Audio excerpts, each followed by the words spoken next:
Hi అండి, అందరికీ నమస్తే. ఈరోజు మన వీడియో ఒక్క చుక్క నూనె కూడా లేకుండా హెల్దీ బ్రేక్ఫాస్ట్ ఎలా చేసుకోవాలన్నది ఈ వీడియోలో చూసేద్దామండి. దీనికోసం కొన్ని ఐటమ్స్ అన్నీ కూడా ఇక్కడ మీకు చూపిస్తానండి. అయితే ఇది అటుకులతో చేసుకోవాలండి.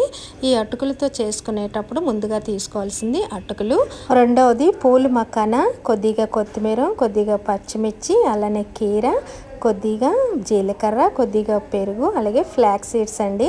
ఫ్లాక్స్ సీడ్స్ అంటే అవిసె గింజలండి. అవి హెల్త్కి చాలా మంచిది. అయితే వీడియోలోకి వెళ్తే ముందుగా మనం చేయవలసింది ఈ పూల్ మకానా ఉంది కదండి. పూల్ మకానా అంటే తామర గింజలు. వీటిని మనం ముందుగా ఒక కప్పు తీసుకొని దోరగా వేయించుకోవాలండి. ఇవి కాస్త చిన్న మంట మీద దోరగా వేయించుకొని ఆ తర్వాత ఇవి పక్కన పెట్టేసుకోవాలండి. అయితే ఈ తామర గింజలు హెల్త్కి చాలా మంచిది అని అంటారండి. అందుకని వీటితో మనం బ్రేక్ఫాస్ట్ కానీ చేసుకున్నామంటే మన హెల్త్కి చాలా మంచిది. ఆ తర్వాత మనం తీసుకోవాల్సింది అవిసె గింజలండి.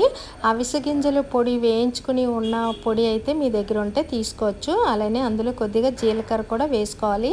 ఈ జీలకర్ర కూడా వేయించుకునే పొడి ఉంటే ఇలా వేపుకోకుండా మనం డైరెక్ట్గా వేయించుకున్న అవిసె గింజల పొడి అలానే జీలకర్ర పొడిని డైరెక్ట్గా వేసుకోవచ్చండి. పొడులు ఉంటే నా దగ్గర పొడి లేదు కాబట్టి ఇలా ఫ్రెష్గా ఇవి రెండు కూడా ఇలా వేయించుకుంటున్నానండి.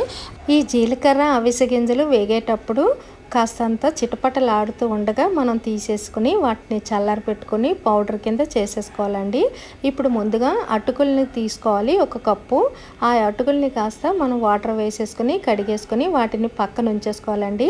అయితే అటుకులు మనం ఎక్కువగా పిసికేసి కడిగేటట్టు కడగకూడదండి. నార్మల్గా కొంచెం అటు ఇటు కలిపేసుకుని ఆ వాటర్ని తీసేసి కాసేపు మనం ఈ ప్రాసెస్ మనం మొదలు పెట్టే ముందే కడిగేసి పక్కన ఉంచేసుకోవాలి. ఇవి నేను ఇక్కడ వీడియోలో చూపిస్తున్నట్టుగా నీళ్లు వంపేసి కాస్తంత ఇలా కొద్దిగా వాటర్ వచ్చేటట్టు ఉంచుకుంటే అవి అటుకులు ఈలోపు నానతాయండి. మనం ఈలోపు ఏంటంటే కీర ముక్కలు, పచ్చిమిర్చి ముక్కలు, కొత్తిమీర ముక్కలు కట్ చేసుకునే లోపు ఇదైతే నానుతుంది. అయితే ముందుగా కీరాని కూడా చిన్న ముక్కల కింద కట్ చేసేసుకోవాలి. అలాగే పచ్చిమిర్చిని కూడా చిన్న ముక్కల కింద కట్ చేసేసుకోవాలి. అలానే కొత్తిమీరని కూడా చిన్నగా కట్ చేసేసుకొని ఇప్పుడు ఈ మూడు కూడా ఇందులో వేసేసుకోవాలండి. అటుకులు నానిన తర్వాత పచ్చిమిర్చి, కొత్తిమీర, కీర ముక్కలు, ఇందులోకి కాస్తంత ఉప్పు అంటే రుచికి సరిపడా వేసుకొని మనం ఫ్లాక్స్ సీడ్స్, జీలకర్ర ఫ్రై చేసుకున్న పొడిని ఉంది కదా అది కూడా వేసేసుకొని ఇప్పుడు ఇందులోని 2 కప్పులు పెరుగు అంటే మనం కలుపుకునేటప్పుడు లూజ్గా ఉండేటట్టు పెరుగుని వేసుకోవాలండి. ఇక్కడ నేను ముందుగా 1 కప్పు వేసేసుకొని కలిపేసుకున్నాను. ఆ తర్వాత మళ్ళీ ఇంకొక కప్పు కూడా వేసుకొని ఇది కాస్త జారుగా వచ్చేటట్టు కలుపుకోవాలి. మొత్తం లూజ్గా వచ్చేటట్టు పెరుగుని వేసేసుకున్న తర్వాత ఇది కాస్త బాగా కలిసిపోయిందనగా చివరిలోని మనం పూలు మకానాన్ని అయితే వేసుకోవాలండి. ఇప్పుడు ఇలా కలిసిపోయింది కాబట్టి ఇప్పుడు దీనిపైన పూల్ మకానా వేసేసుకొని దానిపైన మనం వేయించుకున్న పల్లీలు కానీ లేదు అనుకుంటే గుమ్మడి గింజలు కానీ ఇలాంటివి ఏవైనా వేసుకుని దానిపైన మళ్ళీ కొత్తిమీర వేసుకుని సర్వ్ చేసుకుని తిన్నామంటే హెల్త్కి అయితే చాలా మంచిదండి. ఎర్లీ మార్నింగ్ మనం ఇలాంటి ఆయిల్ లేకుండా హెల్తీ ఫుడ్ కానీ చేసుకుని తిన్నామంటే ఆరోగ్యానికి చాలా మంచిదండి. అయితే ఇందులో మనం వేసిన పూల్ మకానా, ఫ్లాక్స్ సీడ్స్, కీర ఇవన్నీ కూడా హెల్త్కి అయితే చాలా మంచి బెనిఫిట్ ఉన్న ఫుడ్ అండి ఇది. అయితే చివరిలోని మనం పూలు మకానా వేసేసుకున్న తర్వాత ఇలా కలిపేసుకొని వాటిని కాస్త తింటే చాలా మంచిదండి. ఇందులో పెరుగు కూడా ఉంటుంది కాబట్టి పెరుగులోని కాల్షియము ఇలాంటివన్నీ మనకి ఇవన్నీ కూడా హెల్త్ బెనిఫిట్ ఉన్న ఫుడ్ అండి.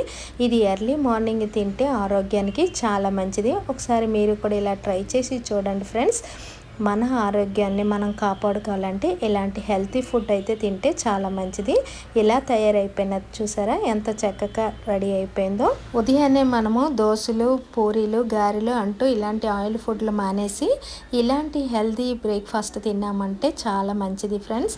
అంతే ఫ్రెండ్స్, సింపుల్గా ఈజీగా చేసుకుని హెల్తీ బ్రేక్ఫాస్ట్ అండి. ఇది కూడా మీరు ఇలా ట్రై చేసి ఎలా ఉందో నాకైతే ఒక కమెంట్ అయితే పెట్టండి ఫ్రెండ్స్. ఈ సమ్మర్లో చల్లగా హెల్తీ బ్రేక్ఫాస్ట్ ఆలస్యం చేయకుండా తినేయండి ఫ్రెండ్స్.